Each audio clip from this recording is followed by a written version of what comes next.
Tupac's role in the 90s cult classic Juice is absolutely terrifying. I'm only playing your fucking game because ain't shit else to do. But don't you ever pull a gun on me again in your life. Well, I hope I won't have to. Yeah, we all go down if you do, because we all crew. Hi guys, welcome back to my YouTube channel. I'm LaShanta, and today we are talking about why the movie Juice terrified me as a child. I wrote about this on my magazine website called Compliment, and I also shared this on Yahoo as well, and a lot of people felt the same way about this movie. It had been a few years since the last time I saw Juice, so I decided to watch it again a couple of weeks ago, and as the story unfolded, I immediately realized why this film haunted me as a child.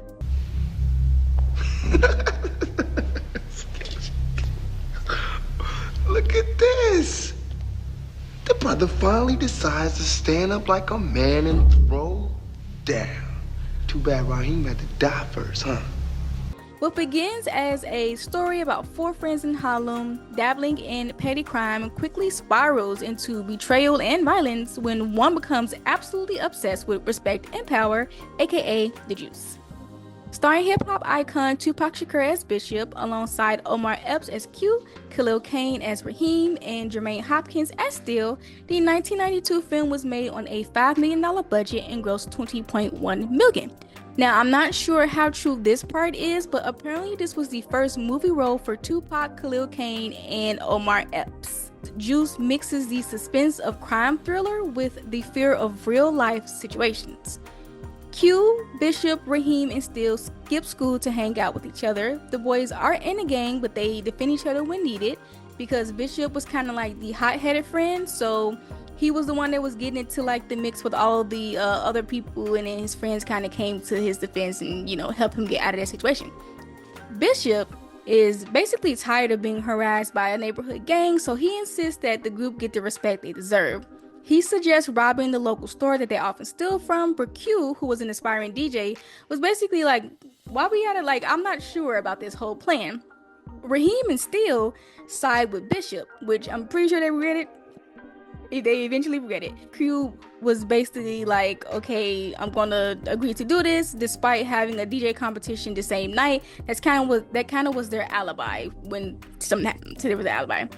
During the robbery, Bishop unexpectedly shoots the store owner, shocking his friends. Now, the whole thing was to go in there, get money, no one gets hurt, we get out.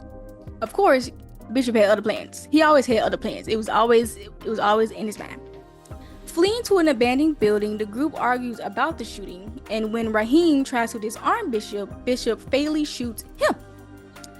Then, he threatens Steel and Q, who reluctantly follows his lead until they've had enough.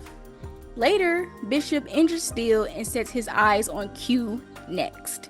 And we all know what happened. The bad guy never wins in these movies, so that's that part. Tupac's character turns into a vile person so fast, showing how quickly someone can change and that how long you've known them does not matter.